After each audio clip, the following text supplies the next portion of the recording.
Looking at the gym mat we'll be using, each tile is a metre square, and it's rough one side and smooth the other. We're using the 15mm sprung heavy duty gym flooring. But first things first, we need to clear the garage.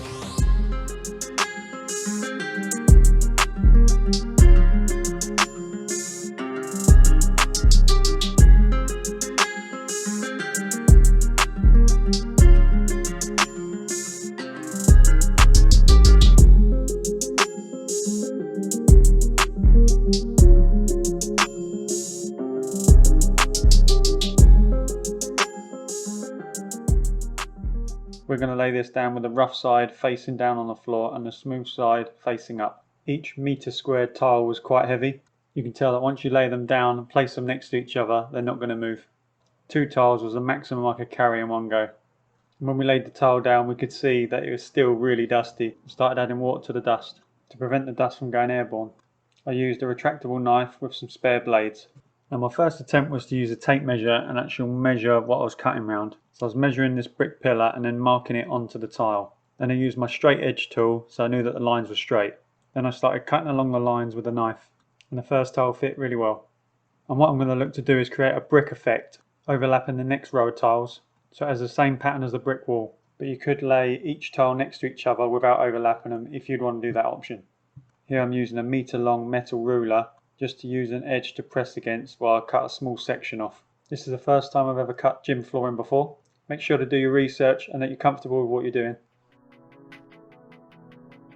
Now you'll see the next tile I'm putting in the middle of the 2 tiles, then laying the next tile next to that one. I use a tape measure to measure the middle of the tile and tap the tile to the middle to where the 2 edges of the first 2 tiles meet. Now I'm going to cut in my half tile. The next technique I try is to lay this tile on top of the one near the wall, then use the back edge of this new tile to cut down onto the first tile I placed down. I found this to work well and give me the correct length that I needed from the tile to the wall. If I couldn't see the line, I would bend the tile and then I'd be able to see where I was cutting and just finish off the cut. I moved the smaller section to the wall, removed the section that was under the tile, then got a new 1 metre squared tile, and it seemed to fit really well. Then I'd look to keep this brick effect going all the way and cut sections out around the brick pillars. So the 3 main tools I was using was a knife, a metal ruler and a set square. To make the cuts easier and quicker, change the blade in your knife more frequent. Here I'm looking to fill in the small section that's left.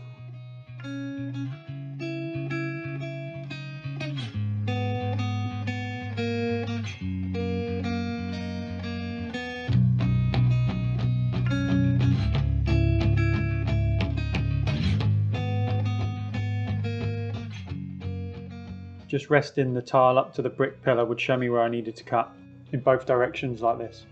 You may need to score the knife down 3 to 4 times in both directions. Press the knife down into the corners till it comes off. In some of the corners there was some extra cement, so I just tapped them away with a flathead screwdriver and a hammer and then hoovered them away. Then simply push the tile into place. I'm glad the tiles were easier to cut than I first thought, and the weight of the tiles really kept them in position. And I would kick the tiles to push them against each other and close any gaps. Once the cuts were getting more difficult, I'd simply just change the blade.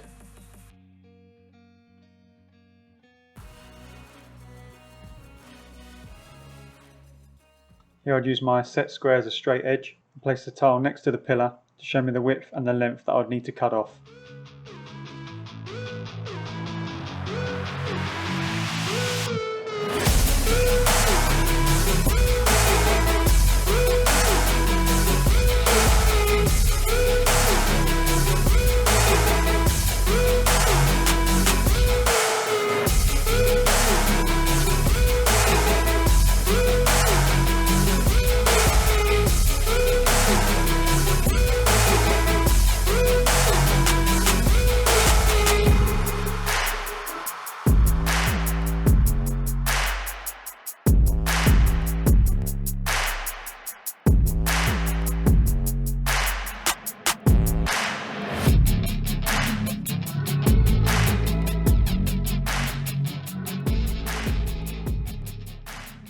This area covered here was 15 tiles worth.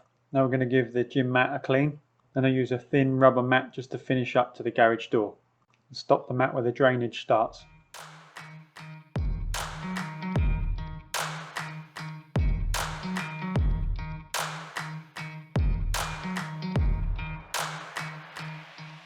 We kept some of the old equipment and added some new equipment. Even with the weight of all this equipment, it doesn't dent any of the flooring, it just rests on top of the mats perfectly.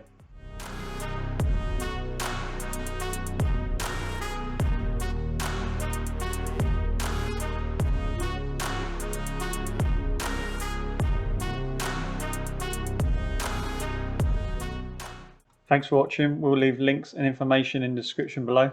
Subscribe and like, and welcome to the channel.